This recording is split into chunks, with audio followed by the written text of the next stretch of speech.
বাইরে বলছেন কিনা? আমার আল্লাহ বলেন ওই মায়ের সাথে একটা কানেকশন পয়দা করে দিলাম। আমার দুনিয়ার মুসলমান আমার বাবা এত সন্তানকে জিজ্ঞাসা করবো, সন্তানকে জিজ্ঞাসা করবো, বাবা জিজ্ঞাসা করবো, বাবা তোমার মা তুমি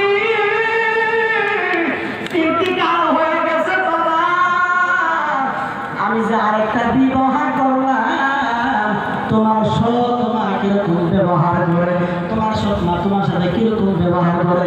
আমি তো সারাদিন বাড়িতে থাকি না, আমি কাজকর্মের জন্য অন্য জায়গায় চলে যাই, সন্ধ্যায় আসি। এবার তুমি বলো তোমার আগের মা কিরকম ছিল আর এখনের মা তোমার কিরকম লাগে? বাবা প্রশ্ন করলো। কে প্রশ্ন করলো? বাবা প্রশ্ন করলো।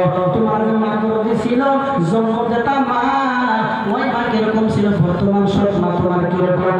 সন্তানের বাংলা গলায় ডাকতে বলে, বাবা বাবা আপনি তো সারাদিন কামের ভিতরে থাকেন, আপনি জানবেন না, আপনি তো বুঝবেন না। আজকে যে জিজ্ঞাসা করছেন, ও আব্বা বাবা তুমি আপনি শুনবেন, আমার আগের মা মিথ্যাবাদী, আমার আগের মা মিথ্যা কথা ছিল, যে মা পেটের থেকে দুনিয়ার থেকে আসলাম আমার মা মিথ্যাবাদী ছিল। বলে কেমনে? বলে এই সৎ মা কিরকম? বলে এই মা সৎ মা, আমার সৎ মা মিথ্যা কথা বলে না, আমার মা বলে আমার সাথে মিথ্যা কথা বলেছিল। এবার বাবা ডাকতে বলে, বাবা রে বাবা রে বুঝলাম না বুঝলাম। এবার ডাকতে বলে, বাবা ও বাবা আমার পাগলি মা মা মা ডাকতে বলেছিল, বাবা রে স্কুলে যদি না যাও তোমার ভাত দিব না, তোমাদেরকে রুটি দিব না, তোমার খাওয়া দাওয়া কিছু দিব না রে,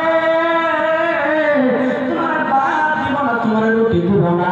ও বাবা আমি স্কুলে যাই নাই, আমি লেখাপড়া করবো যাই নাই, আমি যখন খেলা তামাশা করি না, বাড়ির ভিতরে এসে দেখি আমার পাগলি মা আমার কারণে কেবলের ভিতরে পাত্র রেখে রাখছে। এই কারণে আমার মা মিথ্যা, আমার মা মিথ্যা। আমার সৎ মা কিরকম? আমার সৎ মা বলেছিল স্কুলে না গেলে ভাত দিব না। ও